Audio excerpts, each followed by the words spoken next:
जानना चाह रहे हैं। नमस्कार। आज कुछ समय पहले मैंने एक वीडियो देखी जी। और वीडियो में जो आप लोगों के माध्यम से जो आई, जो आप लोगों के माध्यम से प्रदेश अध्यक्ष कांग्रेस पार्टी के श्री उदयभान जी ने प्रेस कॉन्फ्रेंस करके भारतीय जनता पार्टी के प्रत्याशी के ऊपर जो बहुत बड़ा घोटाले का आरोप लगाया, मैं उसके बारे में आपको बहुत ही क्लियर और खुलासा करने जा रहा हूँ। ये जो बात इन्होंने आज घोटाले की, वो एक प्रदेश अध्यक्ष होते हुए वो या तो तैयारी करके नहीं बैठे, उनको यही पता नहीं है कि EWS क्या है, वेकर सेक्शन क्या है, उनको कोई नॉलेज नहीं। इसका कारण ये एक बौखलाहट थी। आनन फानन में उन्होंने प्रेस कॉन्फ्रेंस करके एक आरोप बहुत बड़ा लगा दिया 400 करोड़ रुपए का। उसके साथ एक व्यक्ति बैठा था जिसको फरीदाबाद में भगत जी नाम का व्यक्ति कहते हैं, जिसको आत्मा भी आती है। आत्मा आती है, वो चौधरी महेंद्र प्रताप का बेटा है। वो जब आत्मा आती है तो दुनिया का भविष्य बताता है, दुनिया की जेब काटता है। पूरा फरीदाबाद इस बात को जानता है, कौन सा समाज नहीं है, चाहे वह वैश्य समाज है, चाहे पंजाबी समाज है, चाहे गुजर समाज है, चाहे अन्य और समाज है, सबकी जेबें उन्होंने काटी है। यही काम उसका रहा है। और वो सही तरीके से, क्यों कुछ दिन पहले उन्होंने एक पहले भी वीडियो रिलीज हुई थी, जो आरोप लगाया है निराधार, उनको यही पता नहीं है कि ये EWS है, ये क्या है। और अफसोस की बात यह है, चौधरी महेंद्र प्रताप जी के जो बच्चे जो कर रहे हैं, वो उन्होंने क्या क्या किए हैं कारनामे। भ्रष्टाचार की बात करें, वो अपने घर को ही संभाले। मुझे नहीं कहना चाहिए कि मैं उनके घर में जाऊं, उनके परिवार की बात करूं। उनके सामने उनकी भतीजी पूरे सोशल मीडिया पे, मीडिया के माध्यम से आप देख रहे हैं, भतीजी का ही खा गए। एक और बात बताना चाहता हूं, मैं करीबी भी रहा उनके, बहुत पुरानी बात है। मैं भारतीय जनता पार्टी का आज चुनाव लड़ रहा हूं। उनके बच्चे तो तीनों बेटे कामयाब हो गए और भतीजे बर्बाद हो गए। उन्हें शराब पिलानी सिखा दी। किस लिए सिखाई? उनको बर्बाद कर दिया। उनकी प्रॉपर्टी हड़पने के लिए कहीं भी साइन करा लेना, चाचा दिलबाग से, कहीं वो छोटे वाले से करा लेना। जो छोटा भाई है उनका, जिनकी बेटी रो रही है, दर की ठोकरें खा रही हैं, वो बच्चे शराब के नशे में धुत करके सारी प्रॉपर्टी तो हड़प ली, और वो इन बातों ने मेरे पे लगा रहे आरोप। तो ये बौखलाहट बोल रही है। भारतीय जनता पार्टी का कोई भी कार्यकर्ता से लेके और शीर्ष नेतृत्व तक कोई आरोप जो लगा के दिखा दे, कोई साबित करके दिखा दे। मैं कहता हूँ 2 दिन का समय प्रदेश अध्यक्ष उदयभान जी को और चौधरी महेंद्र प्रताप जी के संतान को मैं कहना चाहता हूँ, 2 दिन में साबित करें वीकर सेक्शन और EWS होता क्या है। क्या उसके तहत हमने प्लॉट लिए? सीबीआई जांच क्या? और CBI जांच की बात मैं कर रहा हूँ। CBI जांच भी हो, उससे अलग कोई एजेंसी तैयार हो। मैं कहता हूँ इसकी 2 दिन का समय दे रहा हूँ, यही CBI बन जाए। महेंद्र प्रताप जी बड़े बुद्धिमान व्यक्ति हैं, उन्होंने भी रियल एस्टेट का काम किया। राजनीति में पैसा कहाँ से आया है? कहीं कोई ये थोड़ी है कि वैसे पैसा आ जाएगा। धंधा तो उन्होंने किया है, रोजी रोटी तो उन्होंने चलाई है। एक चुनाव में पैसा ऐसे नहीं है, करोड़ों रुपए खर्च होते हैं। कहाँ से होते हैं? क्या ऐसे आता रहा और वो लगाते रहे? कहीं से तो आए हैं वो। तो उनको भी नॉलेज होगी, उनको भी पता होगा। हम तो कहते हैं वही एक प्राइवेट एजेंसी का डायरेक्टर बन के चौधरी महेंद्र प्रताप जी और उदयभान जी प्रदेश अध्यक्ष हैं, ये दोनों ही डायरेक्टर बने। अपनी टीम के नीचे वो भगत जी जिसको आत्मा आती है, उसे भी साथ ले लें और 2 दिन में क्लियर करें वीकर सेक्शन क्या होता है, EWS होता क्या है। उन्हें यही पता नहीं है। EWS का माल कैसे खा सकते हैं? कोई 50-50 गज के प्लॉट नहीं खा सकते। बड़े प्लॉट हैं, ये प्राइवेट कॉलोनाइजर है। कोई सरकारी घोटाले हैं क्या? सरकारी घोटाले नहीं है, ये प्राइवेट कॉलोनाइजर है। और जहां तक बात आती है, मेरी बात कंप्लीट होने दो। अब सवाल ये आता है, ये तो जहां रह रहे हैं उस मंदिर की जमीन है। ये बड़े लंबे समय पहले चौधरी बृजभान इनके चाचा का लड़का है, भाई है, उन्होंने भी मुद्दा उठाया था। मंदिर की जमीन में सैनिक कॉलोनी के अंदर ये जो बहुत बड़ा महल बना के बैठे हैं, तो मंदिर की तो जमीन है। जिस पूरे फरीदाबाद को, खास तौर पे गुर्जर समाज को पता है इस बात की कि ये ज़मीन किसकी है। तो इन्होंने तो अनेकों को कह रहे हैं, पीयूष मॉल जैसे को बर्बाद कर दिया, जेल तक तो पहुंचा दिया, जेल से बाहर निकाल के समझौते पहले किए और दुनिया के समझौते करके अपने पैसा बटोर के आज उस ज़मीन पर बैठे, पूरी प्रॉपर्टी तो लेके। अनेकों इस तरह के भगत जी के द्वारा जो विवेक प्रताप है, कितने फरीदाबाद में कितने लोग हैं उसके पीड़ित, कितना किसी से भी पूछ लो, कोई शर्म में नहीं बोल रहा, कोई कैसे नहीं बोल रहा, कोई कैसे नहीं बोल रहा। मैं भी नहीं बोल रहा था, मैंने भी आज तक नहीं बोला, लेकिन जब गलत तरीके से एलिगेशन लगाए तब मुझे बोलना पड़ा। कांग्रेस पार्टी पूरी तरह बौखलाहट में है। प्रदेश अध्यक्ष इस तरह की मीटिंग कर रहे हैं, प्रेस कॉन्फ्रेंस में पूरे तथ्यों के साथ आना चाहिए था। ये तो 5 रजिस्ट्री की बात कर रहे हैं, 10 भी हो सकती है। कोई गलत तरीके से लिए हमने किसी का जमीन हड़पी है, हमने कोई किसी की जमीन हड़पी। राणा साहब, ये तो आप एक भी प्लॉट मेरे नाम नहीं है, ठीक है, बच्चों के नाम है, ये भी काम करता है, विवेक बैठा है, ये आपको टेक्निकल एक आपको जवाब देगा। आपने जो चुनाव आयोग को डिटेल दी है, वो आरोप लगा रहे हैं कि गलत दी है अपनी प्रॉपर्टी के मामले में। वो उसकी भी जांच करा ले। मेरी प्रॉपर्टी मैंने जो डिक्लेरेशन दी है, कितने करोड़ रुपए की दी है, वो सारा हमने लिखित में दी है, कितने है, कोई छुपाई नहीं। हमने कोई उसमें एक भी प्रॉपर्टी को कहीं इधर, और ना ही हमने बेनामी प्रॉपर्टी हमारे पास है। जो है मेरे बच्चों के नाम है, जो है मेरे नाम है, जो बच्चे काम कर रहे हैं, आज इनकी उम्र कोई नहीं, बच्चे भी 40-45 साल के बच्चे हैं, भी इन्होंने काम किए हैं, काम कर रहे हैं, अपना काम सब हर व्यक्ति करता है काम। राणा साहब, लेकिन आरोप तो लगा दिए, सच्चाई क्या है आपकी तरफ से, क्या सच्चाई है? टेक्निकल विवेक अभी बता देगा, बेटा है बताता हूँ। जैसे मैंने जैसे ये वीडियो देखी प्रदेश अध्यक्ष उदय भान जी की, जिसमें विवेक प्रताप जी, महेंद्र प्रताप जी के भी बेटे बैठे थे, कुछ और कांग्रेसी नेता बैठे थे। ये मुद्दा एक्चुअल में जो उठाया है, मतलब ये सही में जो निकाला है, वो अपनी रंजिश की वजह से विवेक प्रताप और विजय प्रताप जी ने उठाया है, ना कि किसी और कांग्रेसी का कोई लेना देना नहीं है। उनको अपनी चुनाव की रंजिश, और ये मुद्दा चुनाव में क्यों उठाया गया? 6 महीने पहले उठाना चाहिए था। चुनाव की इंतजार क्यों किया गया? चुनाव की तारीख का इंतजार क्यों किया गया?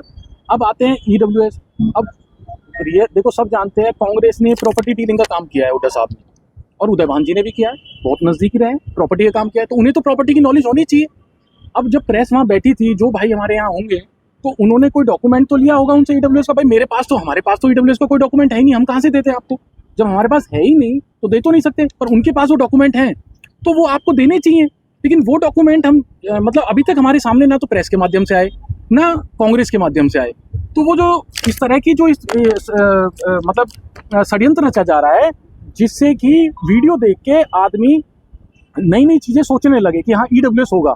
जब झूठ को 100 बार बोला जाता है तो सच बन जाता है। भाई ये तो है ही, जब झूठ को चिल्ला चिल्ला के बोलेंगे 100 बार, तो ये काम। और सच्चाई ये है, विवेक प्रताप अंकल, देखो मैं वैसे उनका सम्मान करता हूँ समाज के हिसाब से, बड़े के नाते महेंद्र प्रताप जी का, पर देखो जो सच्चाई है वो आज बतानी होगी। जब वो इतने छोटे स्तर पर आगे हैं, लेवल पर आगे हैं, तो बतानी होगी। मैं आपको 1000 आदमी ऐसे साबित कर दूंगा नाम के साथ कि विवेक प्रताप अंकल जिनके 2 लाख रुपए ले लें, तो 2 लाख रुपए लेने के बाद फोन नहीं उठाते।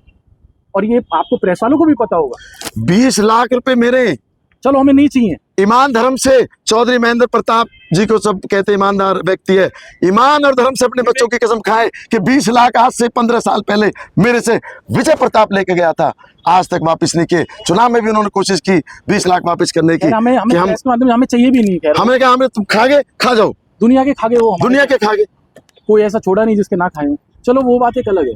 लेकिन अब इसमें विवेक प्रताप जी क्या कर रहे हैं, इस मुद्दे को उठा के, एक तो उनके दो मोटिव हैं। एक तो चुनावी मोटिव है कि चुनाव में कैसे भी, आपको सबको पता है, हॉट सीट है और सबकी नजरें इस सीट पर हैं।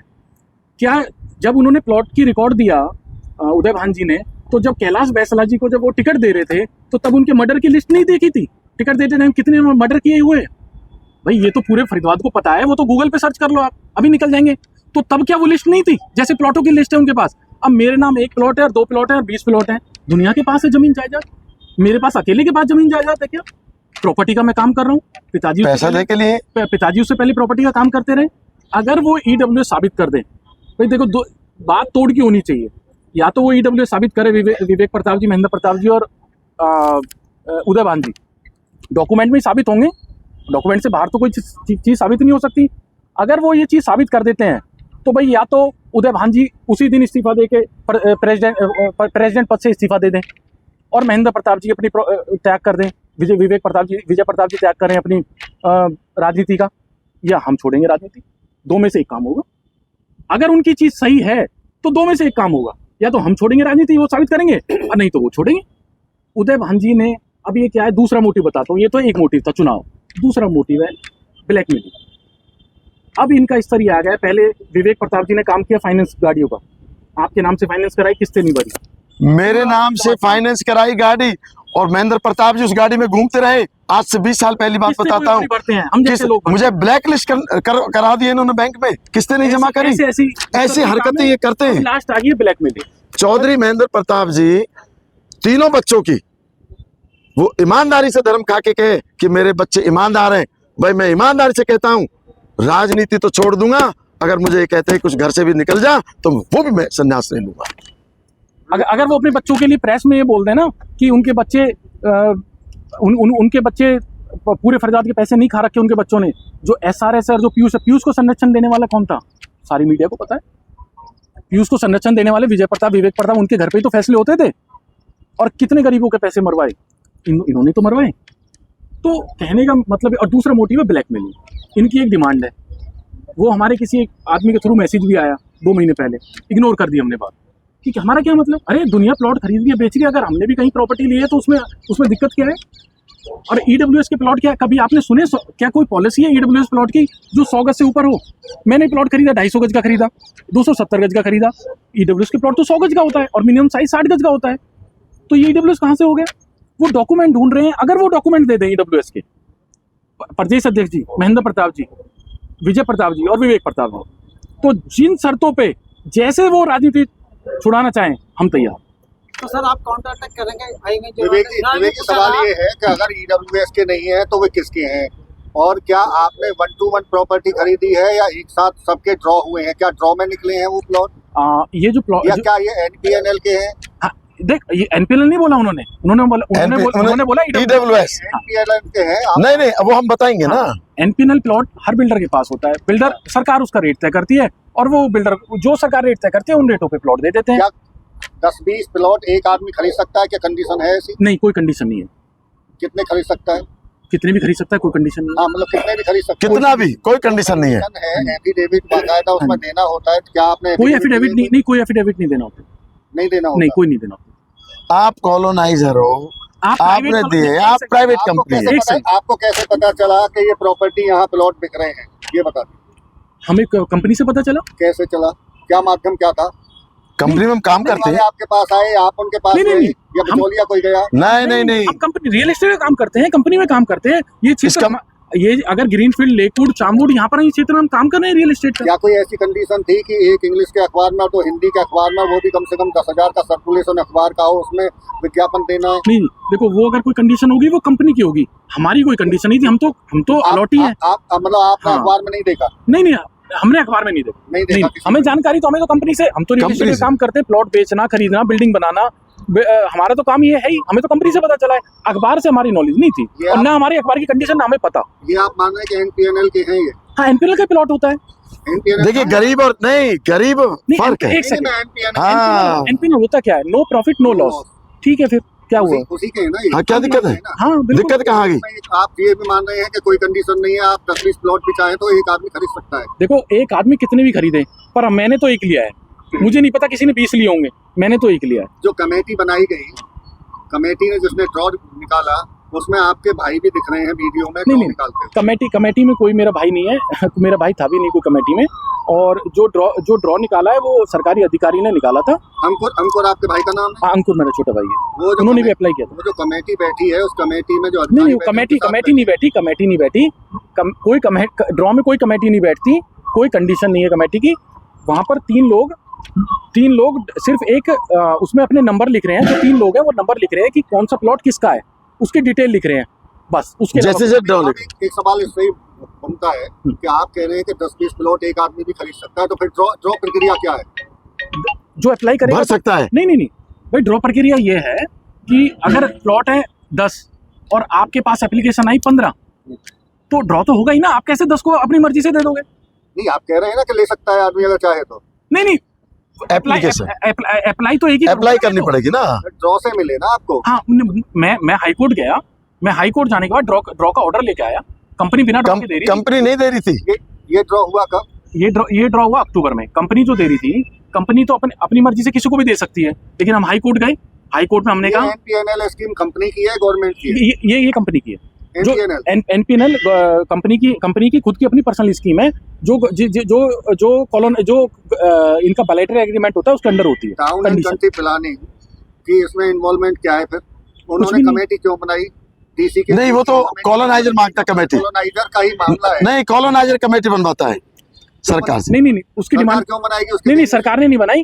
हम हाई कोर्ट गए थे, हमने ड्रॉ के लिए अप्लाई किया था कि इसका ड्रॉ किया जाए। हम गए थे हाई कोर्ट, कंपनी नहीं गई। हाई कोर्ट के ऑर्डर पे हुआ है। इतनी मेहनत आपको क्यों करनी पड़ी? आप जब बिल्डर हैं, सब तरह रियल एस्टेट में हैं, तो कहीं भी कुछ भी खरीद लेते। हाई कोर्ट जाने की आपको प्रॉफिट था, इसलिए आपने किया ना ये सब। नहीं, प्रॉफिट था। अरे हाई कोर्ट, और आप ही आगे क्यों आए? उन्होंने तो आरोप अधिकारियों पे और भी लगाए हैं और नेताओं पे भी लगाए। नहीं, देखो, अगर उसमें 150 लोग हैं, अब मुझे क्या पता किस ने अप्लाई किया, इसकी चीज की तो मैं नहीं बता। वो तो अधिकारी भी अगर कोई अप्लाई कर रहा है तो उसको कोई रोक नहीं सकता ना अप्लाई करने से। आप भी अप्लाई कर सकते हो, को रोक कैसे लेगा कोई? सफाई देना तो आप आए ना, बाकी लोग तो आए नहीं कोई सामने।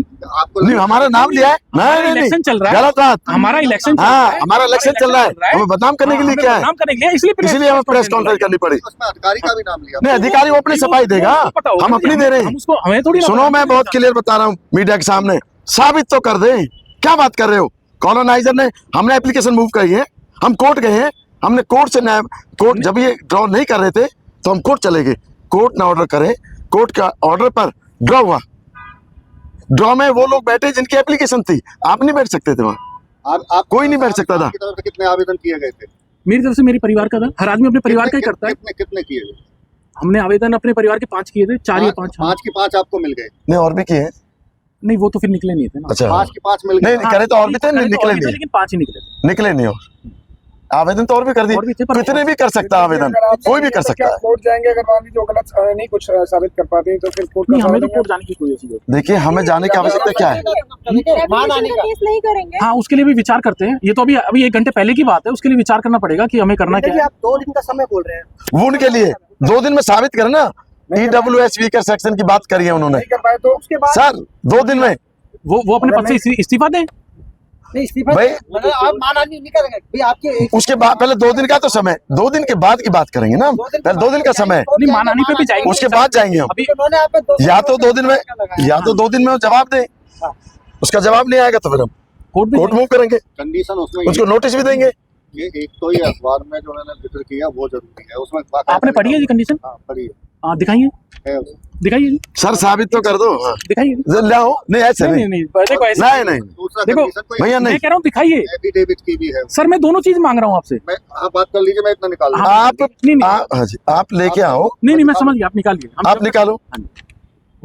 तो ये सरकारी नहीं थे कि ना नहीं, कोई सरकारी नहीं है, कोई सरकारी, ये तो आप कॉलोनाइजर हैं आप बस। आपके ऊपर जो आरोप लग रहे हैं वो बेबुनियाद है, आप ये बोलना चाह रहे हैं? 1,00,000% बौखलाहट में बौखलाहट, चुनाव प्रचार को खराब करना।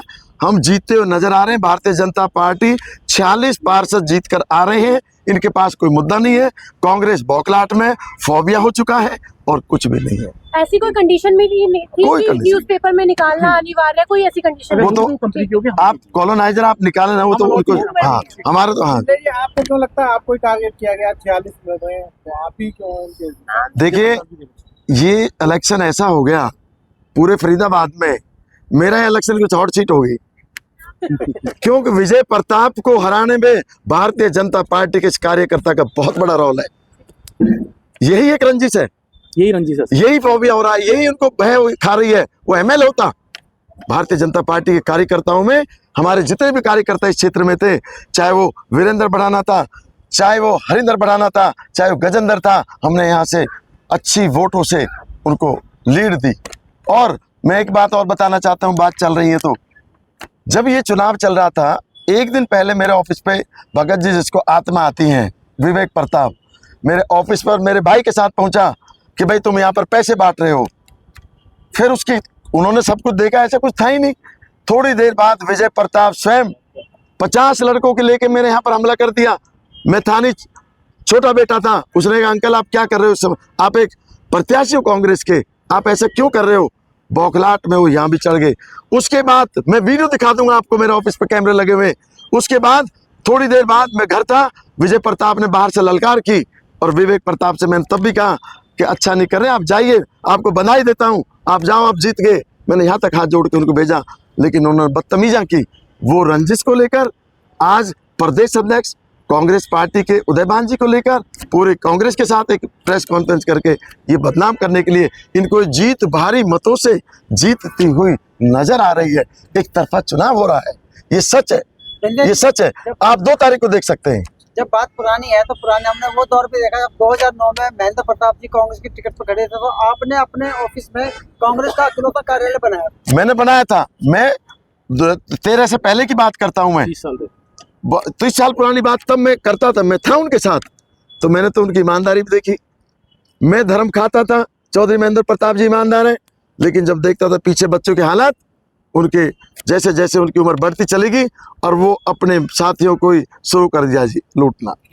उसमें मैं भी लुट के आया हूँ, मैं लुट कर ही आया हूँ, मेरे परिवार को भी लूटा है, मेरे भाइयों पे भी अभी भी बहुत हाथ रख रखे हैं उन्होंने, बहुत कुछ ले रखा है, उनको दबा रखा है। देवेंद्र जी वो दिखाना जी।